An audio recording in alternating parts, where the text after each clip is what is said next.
Hey preschoolers, I've got another kind of silly book for you today about teachers, and this one is called My Teacher Sleeps in School. That's kind of crazy, huh? Do you think that your teacher sleeps in school? So here it goes. Goodbye, called Mrs. Marsh. I'll see you all tomorrow. Mrs. Marsh went back into the school, and everyone began walking home. I think the teacher sleeps in school, said Molly. I think she stays there all night long. What a dumb idea, said Gary. Teachers don't sleep in school. Mrs. Marsh does, said Molly. She's always there when we come, and she's always there when we leave. I think the classroom is her home. Why don't you ask her, dared Gary.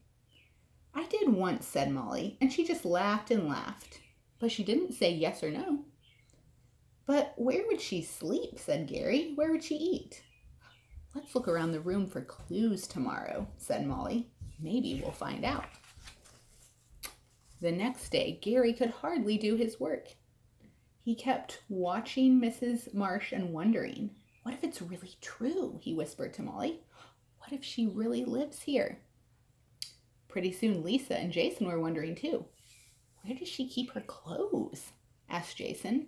In the closet, of course, said Lisa, behind the paint and paper. At playtime, when Mrs. Marsh wasn't looking, they opened the closet door. Look, whispered Lisa, a towel. And soap.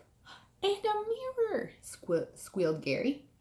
I bet she gets dressed in this closet, said Molly. And undressed too, giggled Lisa. Oh my goodness. I bet she wears funny pajamas, said Gary. And gloppy cream on her face, said Jason. They pictured Mrs. Marsh in her pajamas and couldn't stop laughing. They're pretty silly. Next, they tiptoed over to the play kitchen. I saw her hide 2 bags here this morning, said Molly. More proof, said Gary in a loud whisper. It's paper plates and napkins and forks and spoons. She must be expecting company. I see cake mix and eggs in this bag, whispered Lisa. She must be baking a real cake. I think she cooks her supper here every night, said Molly. Well, the oven is only make-believe, said Jason. She can make it work, Molly said. Teachers can do anything. Then they thought about where Mrs. Marsh ate her supper and did her laundry and brushed her teeth before she went to bed. But where did she sleep? That was still a mystery. Maybe she sleeps on the bookshelf, suggested Gary. Or on the piano, said Molly. They looked and looked, but they couldn't find any clues. Then, after lunch, everyone was getting ready for an art project. When Mrs. Marsh was in the closet getting paper, Gary snooped around behind her desk. There's something under here, he whispered. Come see. A pair of slippers, said Molly, and a pillow. She must sleep under her desk. We never thought of that. I told you so, said Gary. She really does sleep at school. Poor Mrs. Marsh, sighed Lisa. I bet it's lonely here at night. And creepy, said Jason. Then Molly had an idea. Let's leave her a good night snack, she said. And a nice note, said Jason. And something cuddly to sleep with, said Lisa. Gary had a part of a sandwich left over from lunch. Jason had saved 6 potato chips for later. Lisa got the teddy bear out of her cubby. And Molly was in charge of the note. Surprise, she wrote. We know you sleep here. Good night. Sleep tight. They wrote her a bedtime note. Let's see, I wonder if she found it. Gary promised to keep everything a secret, but soon the whole class was giggling and whispering. Mrs. Marsh looked puzzled. What is going on here today, she asked. But nobody answered. By 3 o'clock, Molly had wrapped up the good night package. Then Gary snuck it under Mrs. Marsh's desk when she wasn't looking. Let's see. The next day, everyone got to school early. They could hardly wait to hear what Mrs. Marsh would say. But all she said was, we're going on a mystery trip today. And she wouldn't tell them where, not even a hint. They got on the bus. They rode and rode. At last, they stopped at a white house with a blue door. Where did they go?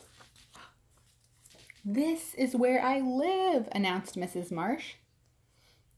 Carrie looked at Molly. Molly looked at Jason. Jason looked at Lisa. Then they followed Mrs. Marsh inside.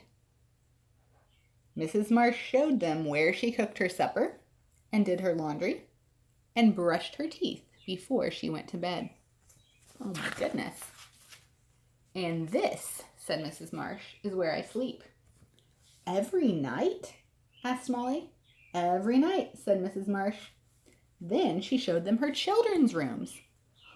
"You even have children?" asked Lisa. "Yes," said Mrs. Marsh. "They're in school all day, just like you. When my husband and I get home from work, we're all together." "Just like us," said Molly.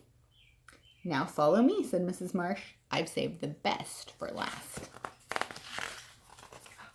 She led the class into the dining room.